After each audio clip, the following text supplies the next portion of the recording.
Welcome, everyone. I'd like to call tonight's regular council meeting to order.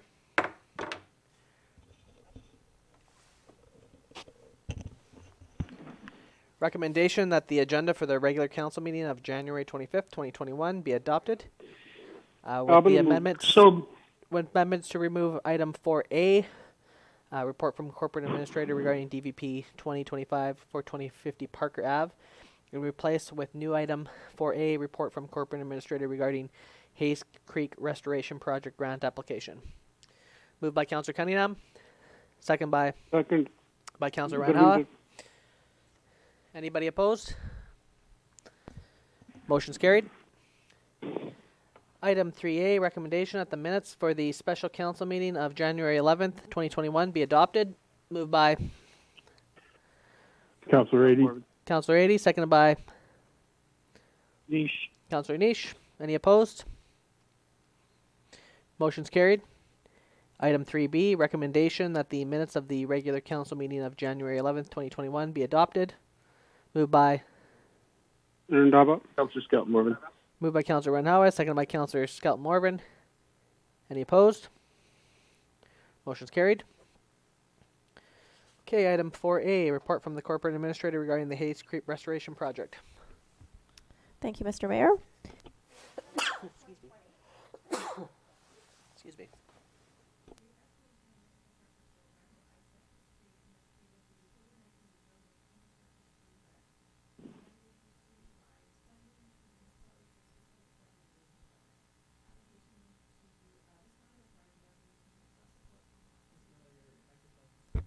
Oh, is that better? All right. The Hayes Creek is the primary collector stream for the drainage of the north slope of Mount Hayes. In the 1950s and 1960s, the stream was collected into an artificial channel lined with stone walls as it passes through the Civic Center and McClymont Park. The estimated cost to complete this project is $1,581,692. The ISIP, COVID-19 Resilience Infrastructure Stream, provides 100% of funding for approved projects, and therefore no initial cost contribution from the city is required. The resolution before council tonight is that council direct staff to submit a grant application for the Hayes Creek Restoration Project through the ISIP COVID-19 Resiliency Infrastructure Stream. Okay, so the recommendations that council directs staff to submit a grant application for the Hayes Creek Restoration Project through ISIP, COVID-19 Resilience Infrastructure Stream. So moved, Perry. Moved by Councillor Cunningham, second by Niche. Councillor Randhawa. Any discussion? Councillor Ady, I do have a question. Go ahead. I'm in favor of doing this. I think that it's a beautiful area, a beautiful walking area for people in town. My question is around the work itself, and I'm assuming it would involve a number of heavy vehicles in there or construction materials.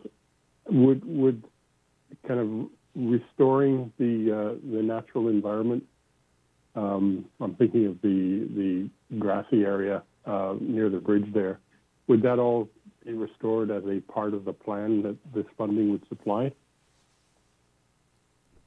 Thank you. Probably the best answer to that will be I will discuss with the Director of Operations, then I can get back to you, Councillor. Okay, thank you.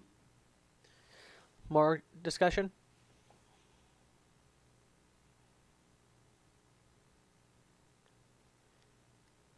Okay, hearing none. Anybody opposed?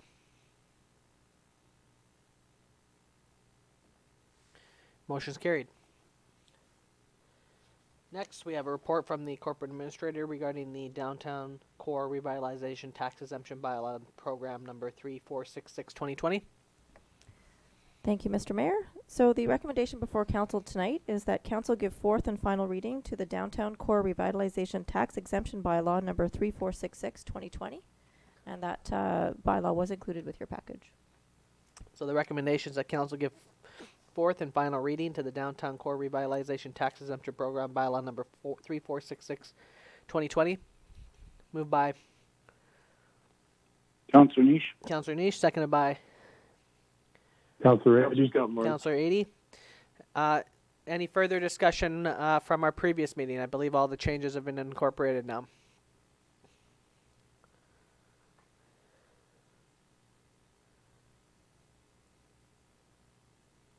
It looks like all the changes reflect the spirit and tone of the conversation that we had. So thanks very much to staff for their hard work on this. Any other comments? Yeah, Councilor Nish here. Go ahead. I just am looking forward to hopefully lots of people, lots of developers and local owners taking advantage of this opportunity for the next 3 years to revitalize our downtown. And I this is hopefully a big moment, and I hope this program will work. Any other comments?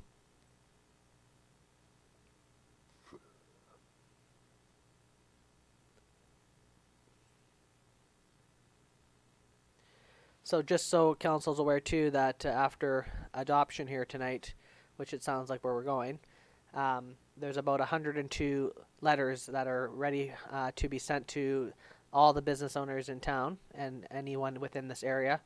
2 letters. One letter is going to be regarding the program and the opportunities available, and another letter is the what council directed earlier, which was to send an enforcement letter that it's time to start cleaning up properties, it's time to clean up the unsightly premises, or this is the year where we're going to start to enforce.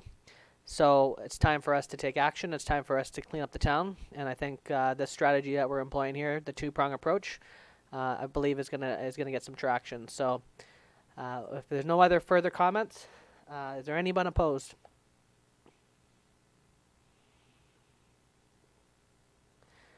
Okay, motion's carried. Great. Looking forward to getting that moving forward as well. Mr. Buchan, are you on the line with us? Yes, sir. Great. So the next report we have is from iPlan Limited regarding the official community plan bylaw number 3460 and zoning bylaw number 3462. Perhaps you can go through some of the changes that we discussed last time and maybe some any new implementations that you're looking at as well. Yes, thank you, Mr. Mayor. As you may recall, when this was last before council, council had a number of questions about the official community plan and wanted us to make sure that we either did have policy or included policy. So we've made a number of changes to the text to address what council wanted, including making sure we included the proposed bypass route in the language of the new OCP. That was done. And that's the language is included in Appendix B to the staff the report to council that you have. There's also language included regarding the airport access. There was more significant language added about the landfill. That's attached as well. And you wanted to make sure that the McBride entry gateway was included, and it is already in the OCP appropriately.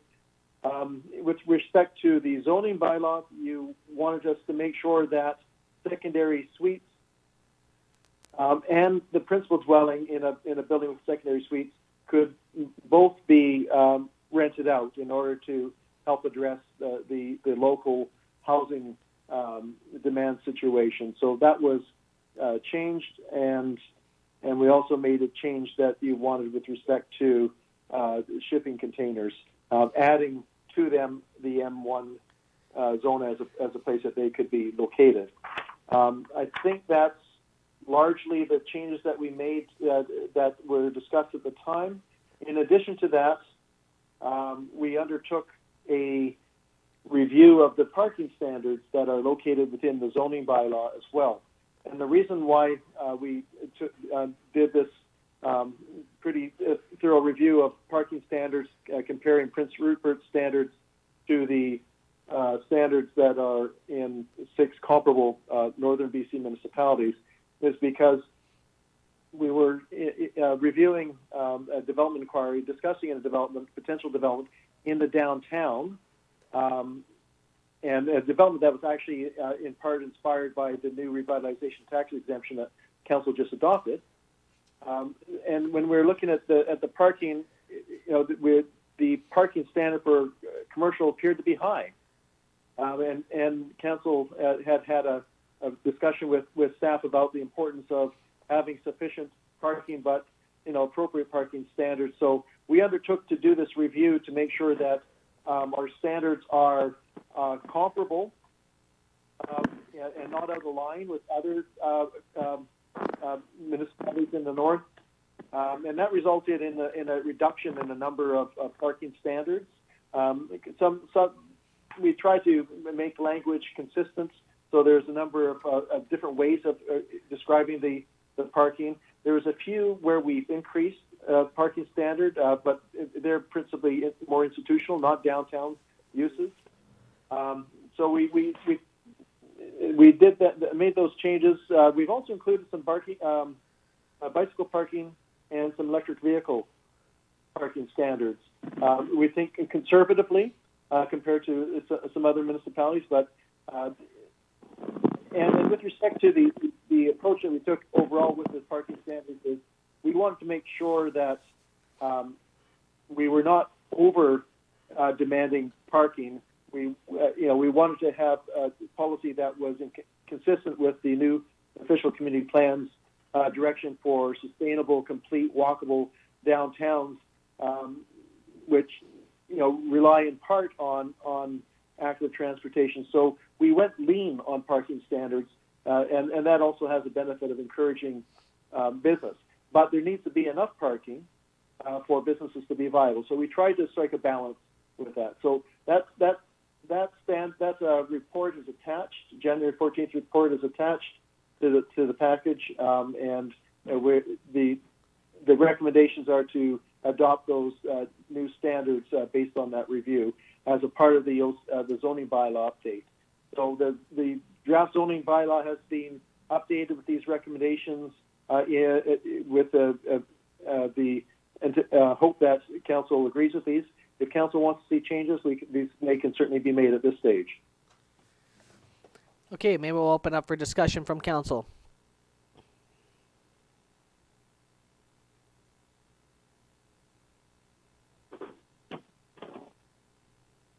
Are you inviting discussion specifically about the parking piece or any other aspect of the bylaws? Councillor Adie here. Yes, I was going to say, since we're having, we have the OCP, we have the zoning bylaw, I think we should have a discussion about about all of it. So whatever part I would say is of interest to you, and then because if there's amendments too, we can make a motion to that. Even though I know we should be having a motion on the floor, but I think we should have a discussion here, and if there's any questions, we should chat with the planner about it now. So go ahead, Councillor Adie. Okay, I had a question about the RM2 zoning description. Just correct me if I'm wrong. Is it the case that the height requirements for buildings in RM2 have been changed from a height of 9 meters to a new height of 13 meters? Yes. So I have a couple of questions about that then. First of all, if you could clarify the reasoning behind it. Maybe you can do that first, and then I have a follow-up question. Yes, absolutely. And our attention was turned to this in reviewing a development application that was proposing to go to RM2 from RM1. And they were, as a part of that, they were applying for a significant height variance, actually I think to 15 meters. And the reason is, the RM2 zone is significantly denser than the RM1, but the height is not. So the intent of, the height is not higher than RM1. So the intent here was to enable the density contemplated in RM2 to be realized without variances. and it seemed to us that 15 meters perhaps is too high, but 13 meters would be more reasonable. So that was the purpose of that particular change.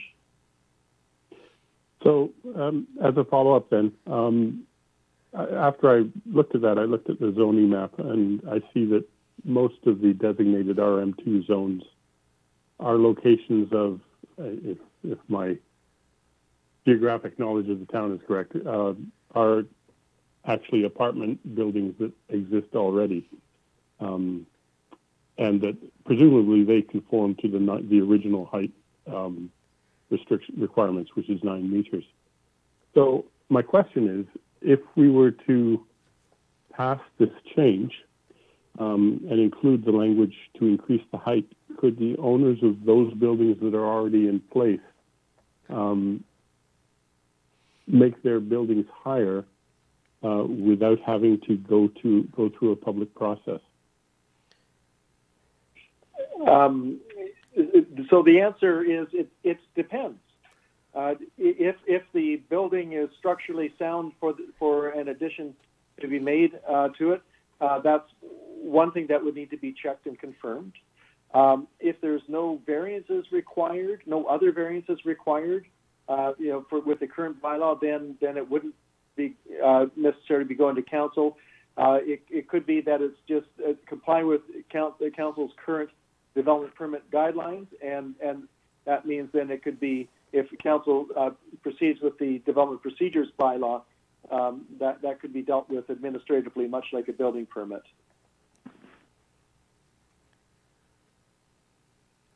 And as part of that, the variance. Sorry, go ahead. No, go ahead. Finish your thought. We'd be doing a thorough review of all the zoning aspects involved, like is there sufficient parking and so forth. So if there's any variance involved that is required, that it would be back to council and in a public process. Okay, I guess it might be a moot point in the sense that maybe there's not going to be a lot of uptake on that.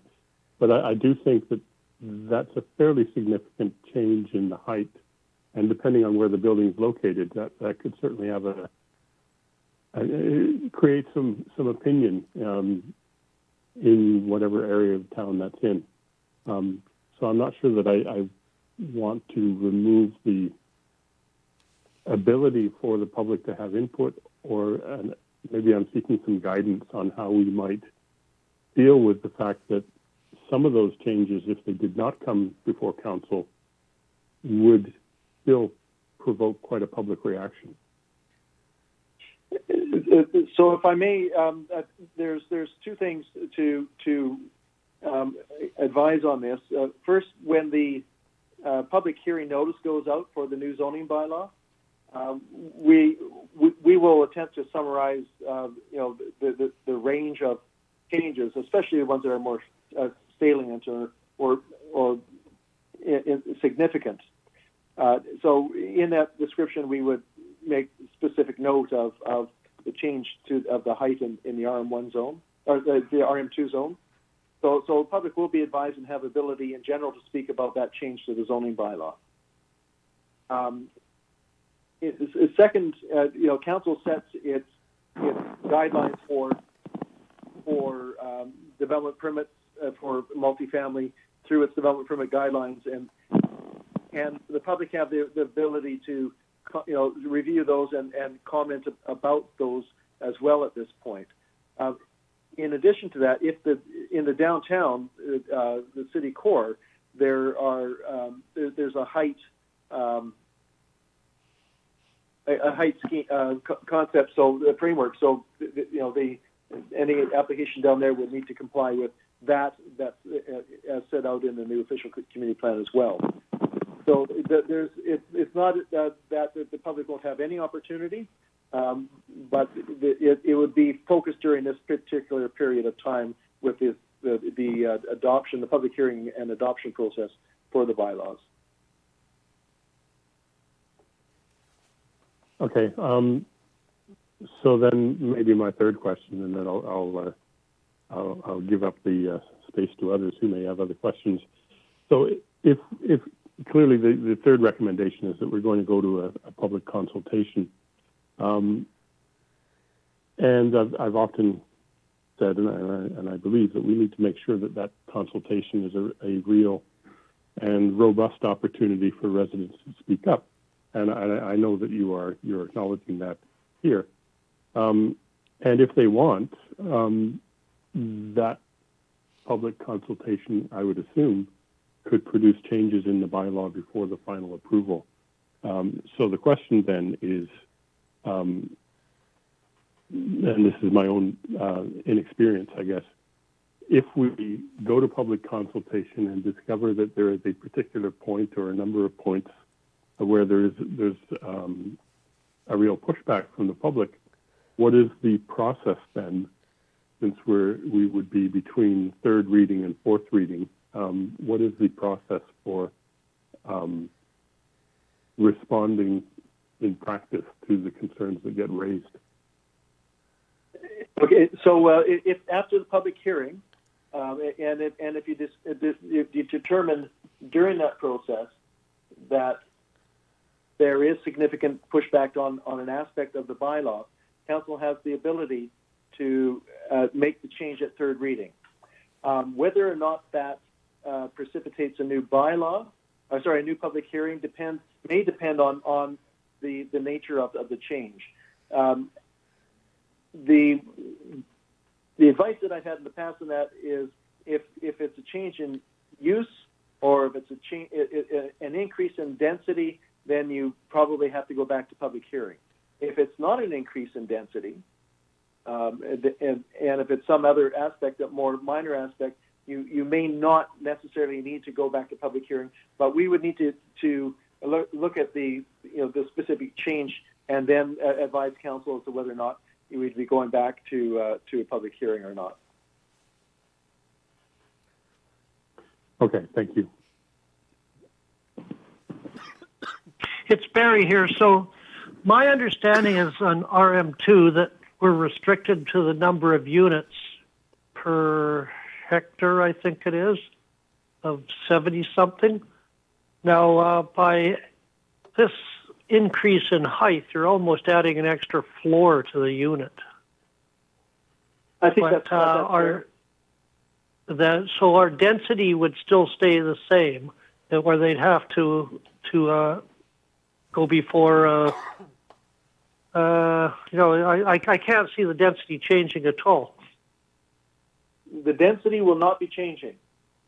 Okay. The lot coverage will not be changing, nor the setback. So everything remains the same. But we think that the 9 meters is artificially low for the density of the zone. So that's why we're basically suggesting to increase it by about a story. Okay. Yeah, no, that makes sense.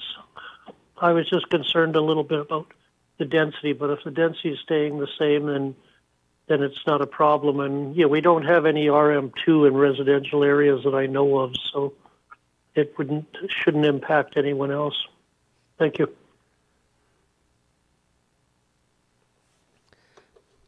Other comments from council?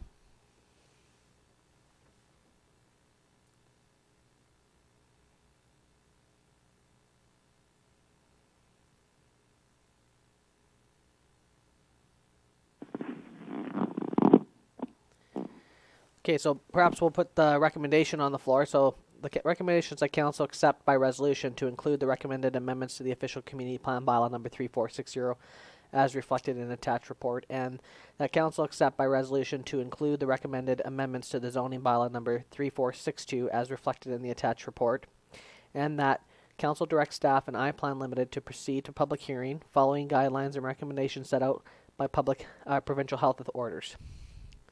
So moved by Councillor Randhawa, seconded by Niche. Councillor Niche. Okay, further discussions?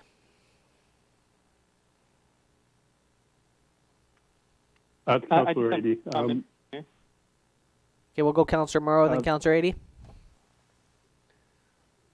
I just want to commend staff and I plan on the work on this file. I know it's not easy when we ask for parking to be included halfway through the process, but I think we all saw that, particularly with our downtown incentive package, that parking could potentially be a big potential hiccup. So I am really happy to see a lot of these changes specific to parking, whether or not that's relaxing some of the requirements, or even for me, the one thing I don't think that a lot of people realize, but even just changing some of the metrics from, gross floor area to the number of seats in a restaurant, for example, that's much more indicative of the type of parking that we need. So, and I think reducing the number of spaces per square foot for retail is going to be a helpful change as well. So with all that said, I think we're addressing an issue here that we've heard consistently from the small business community, and I'm excited to see that this new policy will hopefully pay some dividends, and I'm really looking forward to moving it to public hearing to get feedback. Councillor Adie. Yeah, I would echo the commendation in terms of the scope and the detail and the quality of the work that's been done. It's when you look at the package en masse, there's just a whole lot of really, I think, forward-looking concepts in there. So I'm very supportive of it, and I would hope that the public process that follows will allow the public access to also appreciate the scope and the comprehensiveness of the plan. I guess the only question I have then around that, though, is given that we're under some limitations because of the COVID, what then do we know about what that public consultation process will look like at the moment? If I may, Mr. Mayor, we think that the public process on the OCP part has been robust and comprehensive, but we do think that, and the zoning bylaws where perhaps we should be doing a little bit more before we get to public hearing. It has been put up on the website. I think that we could put our minds together with staff to determine how else we can push this information out for additional public comment. So we'll look at that and report back on what is decided, if that's acceptable. Yeah, and I think I'll just comment too. I think ideally, obviously, given the current orders, I think when we'll have to see how things play out here in February, but I know that the previous phase before this current order was in place that we were allowed up to 50 people in a place, and I remember that our plan was to potentially use the Civic Center to accommodate up to 50 people in spaced area to try to do the public hearing. I think ideally Council would be in favor of doing something like that to make sure that people can physically show up to comment on this. I do agree that I think the zoning bylaw in particular probably needs another layer of communication and explanation to the public, potentially before the public hearing, so that information is available, whether it's an information session or something to that effect. I agree that the OCP part was, through redesign, through the planning initiative that we did in 2019, thousands of touch point surveys. We did the in-person meetings in September here with community reps. I think there's been a lot of engagement there. But yes, I think that you're correct, Mr. Buchan, about the zoning bylaw, but it may be that might take a little bit of time too. So ideally, in my view, I'd really like to be able to try to see if we can do the 50-person thing in the Civic Center to make sure that people can show up and actually voice themselves. I'm not too keen on doing a Zoom public hearing, even though, yes, we technically could do it that way. So perhaps maybe throughout the month of February, we can play it out by ear to see where the regulations are going to go, given the status of of the pandemic.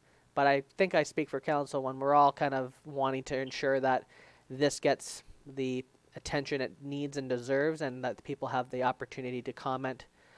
So I don't know how much of a rush we're in to have this all fully completed, but in the meantime, obviously we should start with the zoning bylaw engagement, just get some more information out there, and then maybe play it out by ear, and then maybe report back to council at some time in one of our February meetings to see how the public hearing is going to play out. Would that be a fair assessment, Mr. Buchan? Yes, that sounds quite reasonable to me. So we'll follow up and see what we can do in terms of online and look towards the possibility of having at least a pre-public hearing civic center event. Okay. Other comments from council?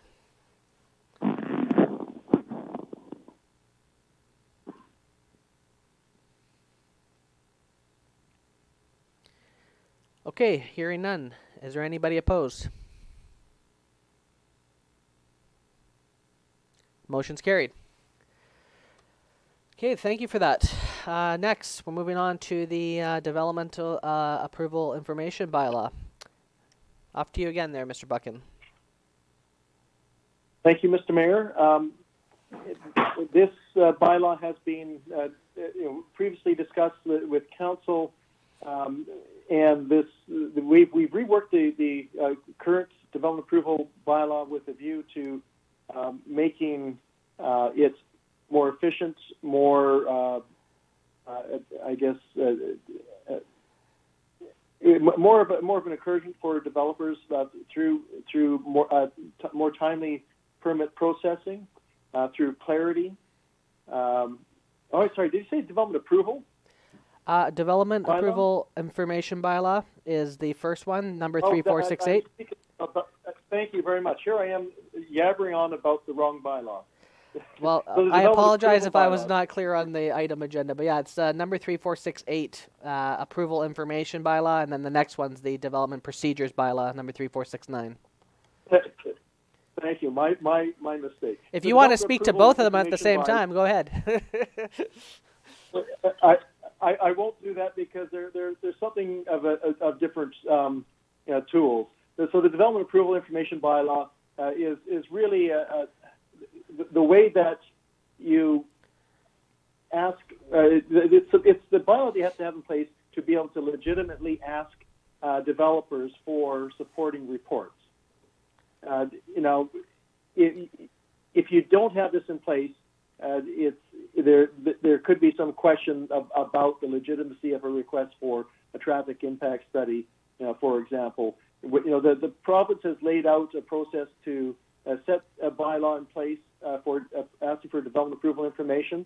And so in order to be able to establish the process and the procedure for that, the Local Government Act requires a bylaw to be established. It also requires the official community plan to address development approval information as well. So we have included development approval information in the draft official community plan. This bylaw is what you need in order to comply with the legislation for when you want to have additional information provided. Just because you have a bylaw in place doesn't mean that you ask for the information. It should be a good reason for wanting to have a traffic impact study. For example, if there's an application that doesn't really change density significantly, and we wouldn't reasonably question traffic impact, we probably wouldn't ask for that information. The bylaw sets out who can ask for it, and it's a process-oriented bylaw that allows council and some staff to request this information. Okay. So the recommendation that council give first, second, and third readings to the development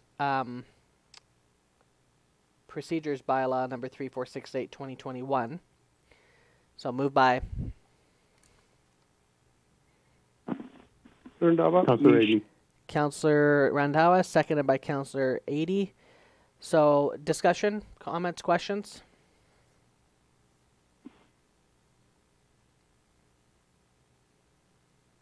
I have a question, Mr. Mayor. It's Councillor Moreau. If that's all right. Go ahead.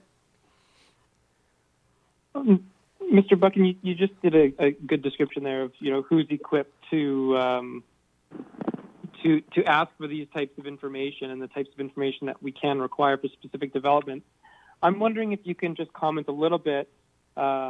Obviously, there's huge differences in scope and scale of different zoning amendments and development permits. Can you talk a little bit about what the threshold to trigger this types of development information would be? Is it specific types of projects? Is it specific dollar values on projects? Can you give a little bit more context to that, please? Yes, I'll try. There is no quantitative threshold. This would be more of a qualitative assessment, and it could happen in a number of ways. What would typically happen, though, is if an application came in and we go through the process of discussing the application with the relevant the departments, if we were aware of an issue with traffic, road capacity downstream, or big, I guess delays at a traffic light, or if we were aware of a significant amount of new traffic that was to be generated by a project, we may ask for a transportation impact study. We may ask for it if Highways wants it as well. So that puts us in a very legitimate way of asking for that if Highways wants it. It also puts us in a position of being able to ask for it if there is considerable public interest and question about traffic. So it's a way of addressing public concern. Similarly, with local infrastructure, if staff are aware of servicing issues and we have a question about capacity, this allows us to have them engage a civil engineer to address a capacity issue. And if there's a reasonable question about natural environment or hazardous conditions, the geotechnical assessment may be required. Again, it comes down to a reasoned assessment as to whether or not we need additional information. And so that occurs at a staff level. It can occur when it goes to council, and it can occur with public input. Even though staff may not think it's necessary, if there's a significant public concern expressed, it puts the municipality, the city, in a position of being able to ask the developer to do that. And that would probably be in the developer's interest if there's unresolved question and concern about an application in that regard.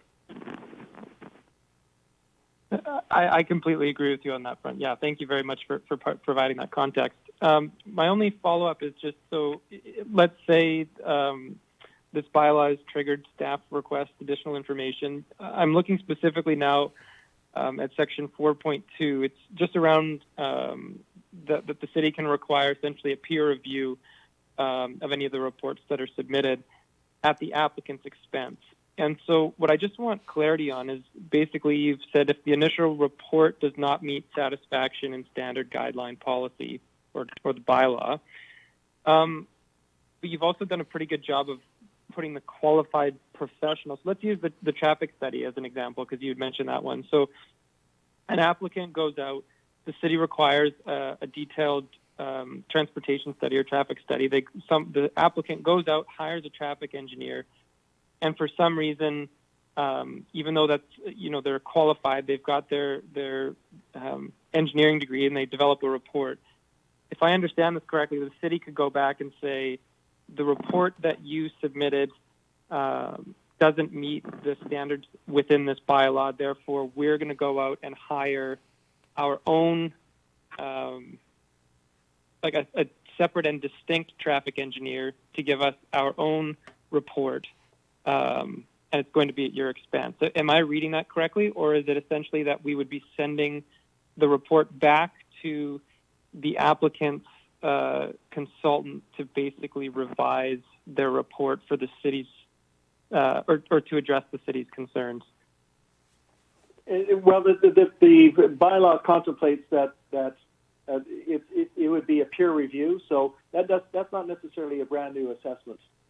That could be one consultant, qualified consultant, looking at the methodology and the assumptions and the work of the report, and then commenting on whether or not it meets industry standard, is acceptable. And to go to that step, there would need to be good reason to do that. A good reason could be a review by the city staff and seeing that some issues, potential issues, are having some significant challenge to what's being done, and rather than staff having to be the arbiter of that, and it's sent out to basically a third party, but it's done in a way that third party, qualified third party, is agreed to by both the applicant and the city. So this would be, I think, a rare and exceptional action.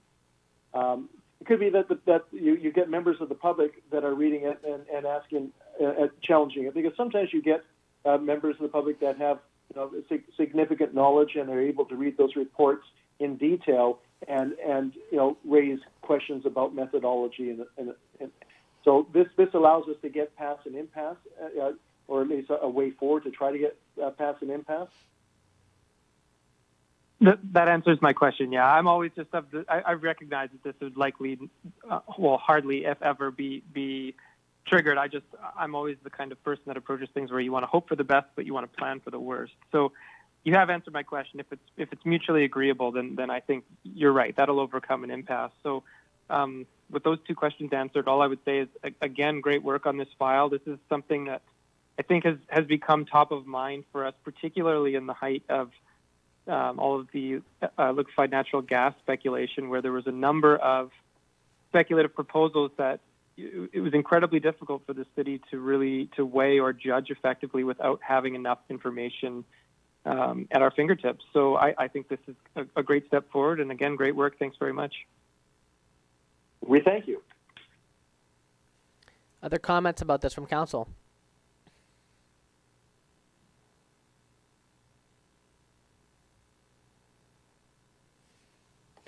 Okay, hearing none. Anybody opposed? Motion's carried. Okay, we'll move on to the Development Procedures Bylaw number 3469, 2021.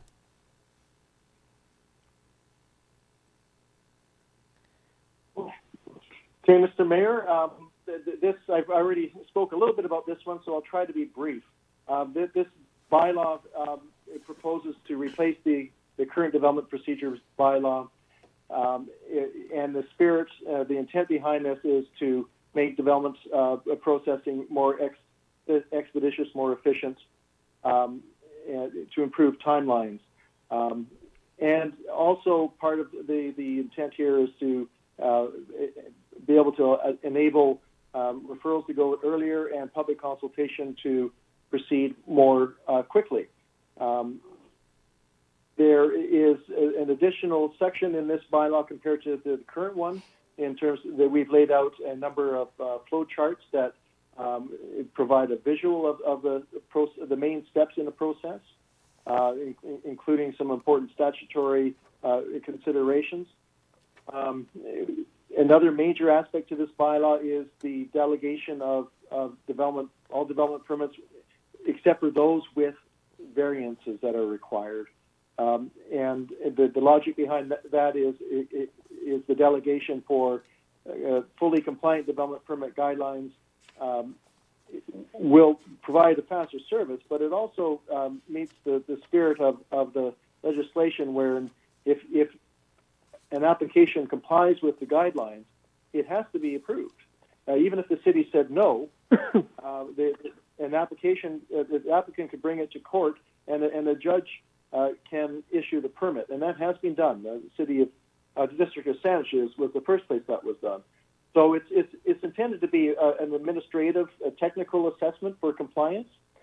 So for those that comply, they would have the benefit of an expeditious process. I think that's the main changes that we've addressed in this bylaw. We put a little bit of clarification about scale of application and the scale of consultation. So minor applications wouldn't require as much consultation and consultation effort from applicants. We're happy to answer any questions if there are any.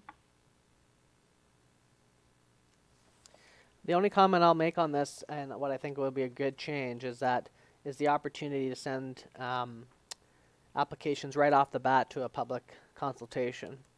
I think we've had a lot of developments that have, people start to hear about them before it even comes to council's agenda. Usually we do a couple readings first, and then it goes to an information session, and the public has no opportunity yet to even hear or see about the development. So I think on the discretion of the planner, being able to say, look, you know what, go out, engage the community about what you want to do. I think that's a great change to the procedure bylaw.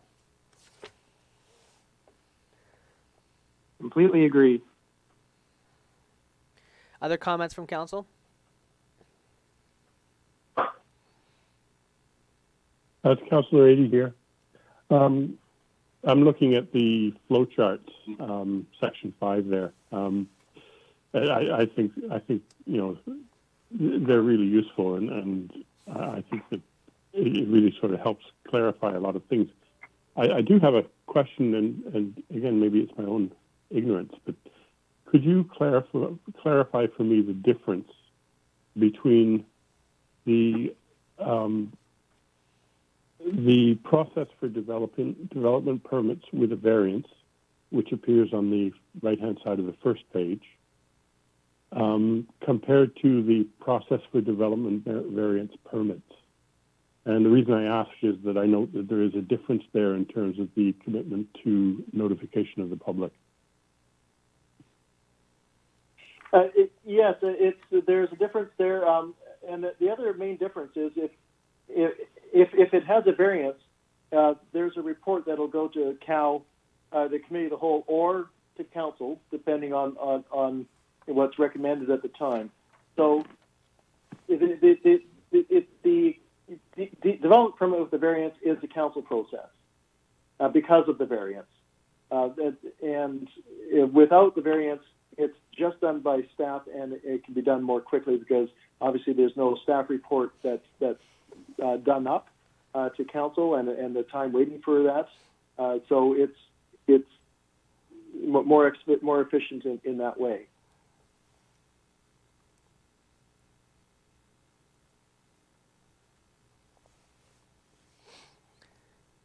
And in neither of those, okay. There's no public process for development permits, and that's by legislation, basically. Okay, thank you. Any other questions or comments?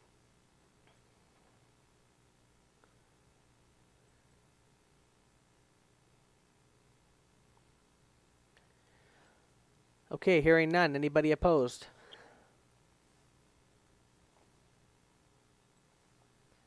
Motion's carried.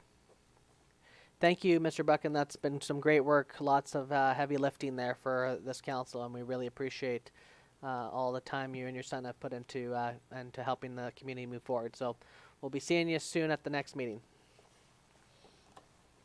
Terrific. Okay, moving on. Any reports or questions from members of council?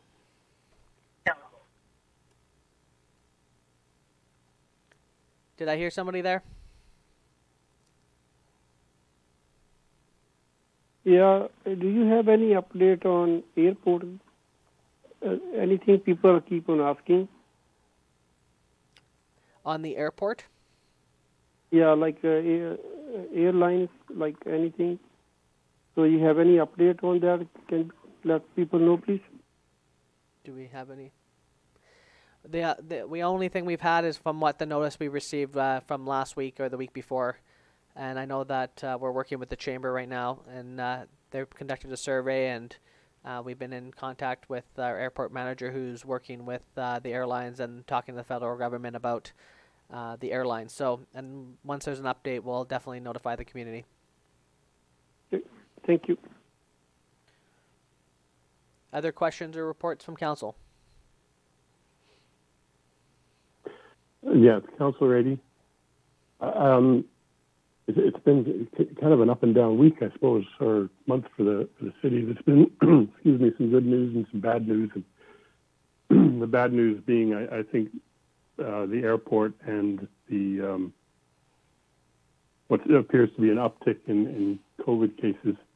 On the other hand, there's been the good news of the commitment from the provincial government to support the port expansion to the tune of, I think, $25 million. So there is good and bad on the support for the port. I think that it's more of a comment, really. It sort of renews the need to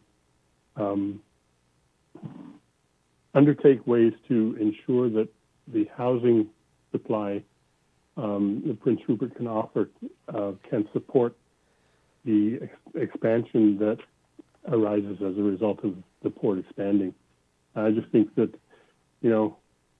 at all levels of government, we need to really see those things in lockstep. That you can't have an expansion on the one hand and not address what that implies on the issue of housing. I offer that just as a comment. No, it's a great point, and we did a good portion of our part tonight by passing that development procedure, or the tax incentive bylaw, so that we can start moving forward with development in the downtown, particularly with multifamily. So, and we put a large update out to the community on housing. I don't have that in front of me at this moment, otherwise I would go through some of the projects that we're doing, and maybe I'll do that for the next council meeting. But housing is number one for sure, hands down, and childcare on top of that as well. So those two particular issues go hand in hand to be able to expand the community, and I think this year we're going to see a lot of traction on the housing front. So those are very good points, Councillor Adey. Other reports or questions from members of council?